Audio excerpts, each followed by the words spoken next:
A word from the word within අද දවසේත් මම සහෝදරයා ශාන්ති.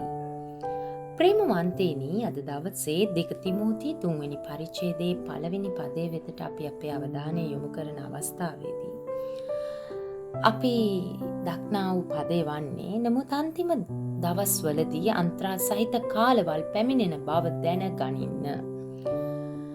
අවසාන දවස්වල මනුෂ්‍යයන්ගේ ස්වභාවය පිළිබඳව දෙවියන් වහන්සේගේ වචනය අපට ඉතා පැහැදිලි අනතුරු ඇඟවීමක් මෙම පදපේලිය ඔස්සේ පෙන්වා දෙනවා.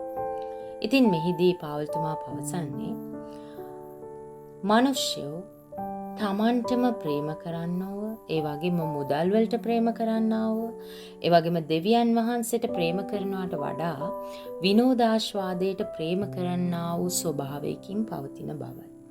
එය 2 තිමෝති 3:2-3-4 පද දෙසට අපේ අවධානය යොමු කරනකොට අපිට දැකගත හැකි සත්‍යතාවයක්. ඉතින් ප්‍රේමවන්තනි, පාවුල්තුමා පවසන්නේ මිනිසුන් මුදල් භාවිතා කරන බවත් ඒක භාවිතා කිරීම වරදක් නොවේ. නමුත් යමෙක් මුදලට ප්‍රේම කරනවා නම් එතන යම් ගැටලුවක් ඇති බව අපිට මෙහිලා හඳුනාගත හැකි කාරණයක්. යමෙක් මුදලට ප්‍රේම කරමින්, මුදල් විශ්වාස කරමින් සහ මුදල් වලට සේවය කරන්නෙක් බවට පරිවර්තනය වෙලා තියෙනවා නම් ශුද්ධ ලියවිල්ලේ පවසනවා 1 තිමෝති 6 වෙනි පරිච්ඡේදයේ 10 වෙනි පදය. මුදලට ඇති ආශාව සියලු ආකාර නපුරේ මුලකි.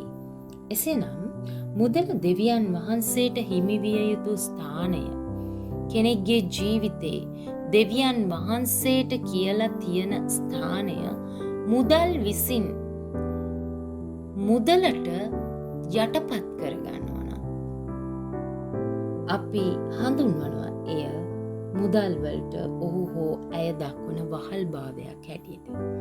ප්‍රේමවන්තේනි, මෙහිදී අන්තරා සහිත යන වචනය පිළිබඳව වැදගත් කරුණක් අපිට පෙන්වා දෙනවා.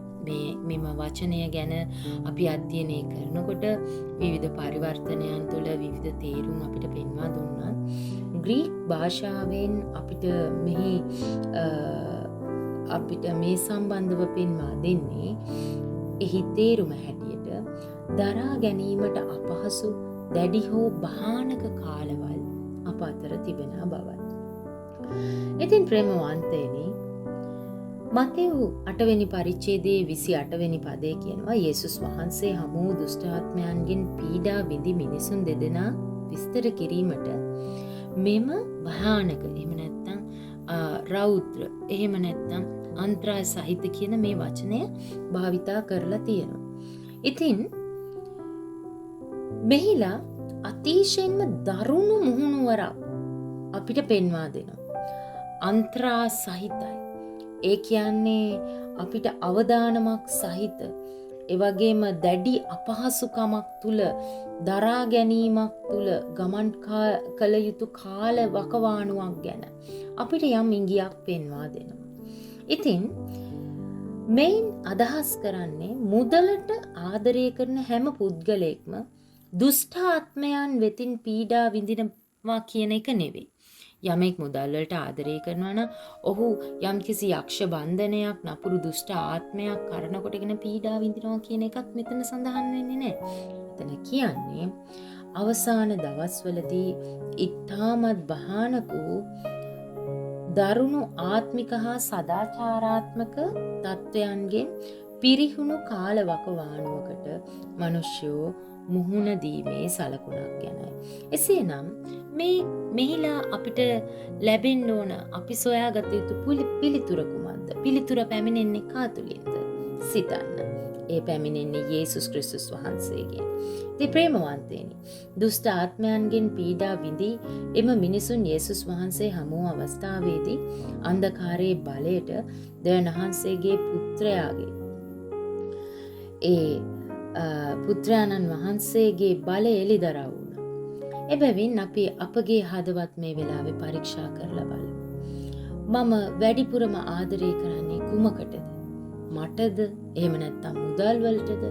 විනෝදයටද නැත්නම් දෙවියන් වහන්සේටද? ප්‍රේමවන්තනි, අවසාන දවස් සඳහා පිළිතුර බියවීම නොවේ. පිළිතුර නම් යේසුස් ක්‍රිස්තුස් වහන්සේට සම්පූර්ණයෙන් යටහත් වීම සහ උන්වහන්සේගේ වචනයට කීකරු වීම. එමෙන්ම දෙවියන් වහන්සේට සම්පූර්ණයෙන්ම කැප වූ හදවතකින් සමන්විත වීම.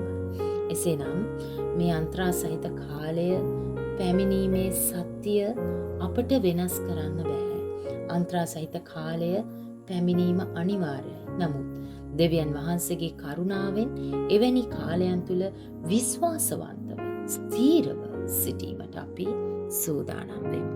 සියල්ලන්ටම ජේසු පිහිටයි. සුබ දවසක්.